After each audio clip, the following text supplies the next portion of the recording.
A seat. It's a great honor to be here. I just told Gabrielle that when she's the leading public figure in this country, and I show up, promise she won't say Joe Who is outside. You say Joe Biden. Remember, just remember me, okay? Promise? All right. Chancellor Davidson, Vice Chancellor Bartholomew, thank you for hosting us today on this beautiful campus of Ulster University.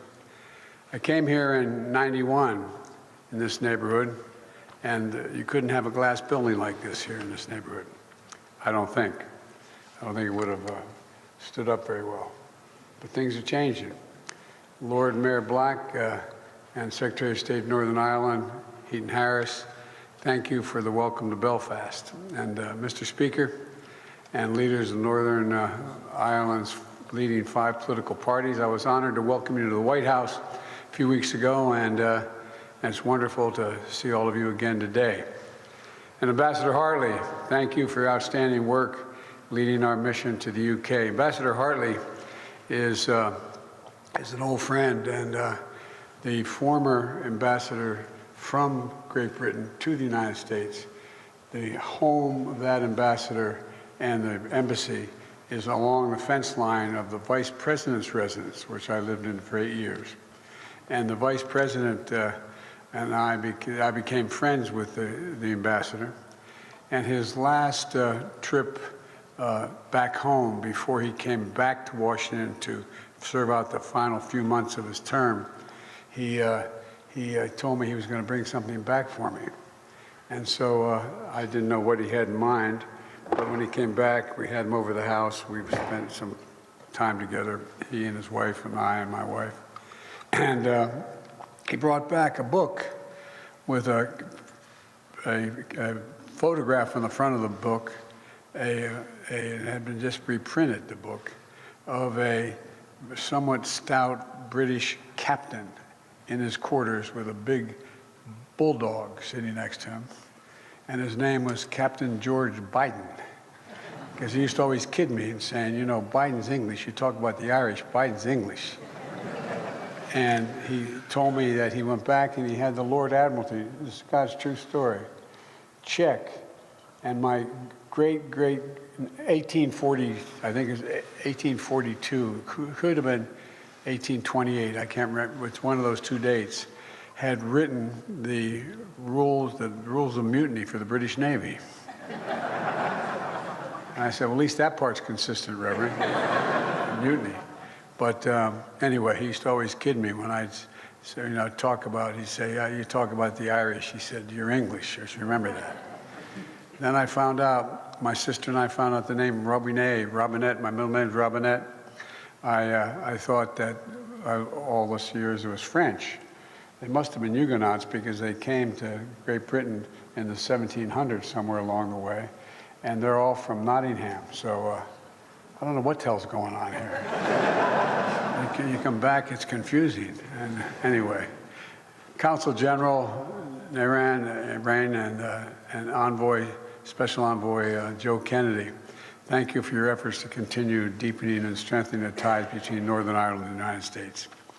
It's good to see Belfast, a city that's alive with commerce, art, and I would argue inspiration.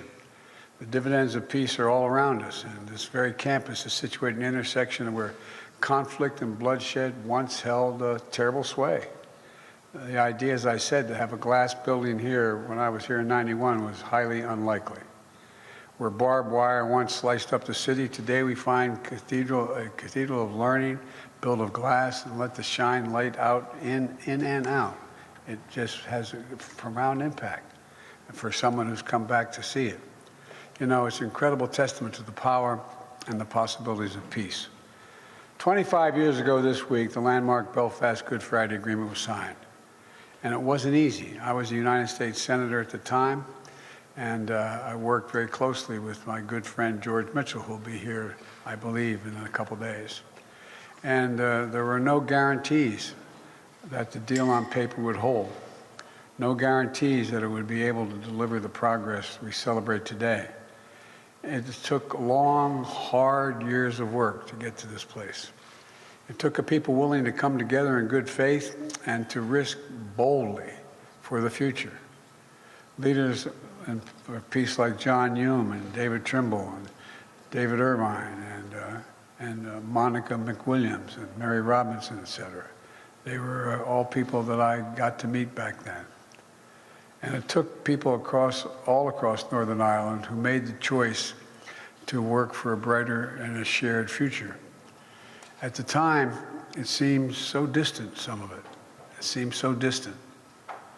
First, at the ballot box, and everyday sense, the acts of seeing each other through the lens of a common humanity, which again, when I first came here as a young senator, didn't seem like it was realistic.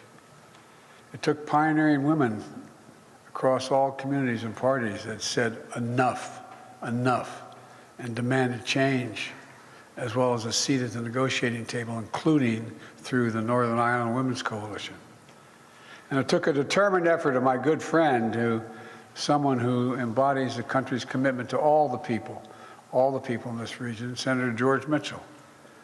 And, you know, his time serving as special envoy for Northern Ireland is one of the great examples in history of the right person for the right job at the right time, in my view. I think sometimes, especially when the distance of history, we forget how hard-earned, how astounding that peace was at the moment. It shifted the political gravity in our world. Literally, it shifted the political gravity. In 1998, it was the longest-running conflict in Europe since the end of World War II. Thousands of families had been affected by the Troubles. Losses were real. The pain was personal. I need not tell many people in this audience. Every person killed in the Troubles left an empty chair at that dining room table and a hole in the heart that was never filled for the ones they lost. Peace was not inevitable. We can't ever forget that. There was nothing inevitable about it. As George Mitchell often said, the negotiations had, quote, 700 days of failure and 1 day of success. 700 days of failure and 1 day of success. But they kept going because George and all the many others never stopped believing that success was possible. And I want all of you to know, especially the young people in the audience today, and don't jump, okay? Oh, I didn't see it all the way up there. As my father would say, please excuse my back, I apologize. But all kidding aside, the American people are with you every step of the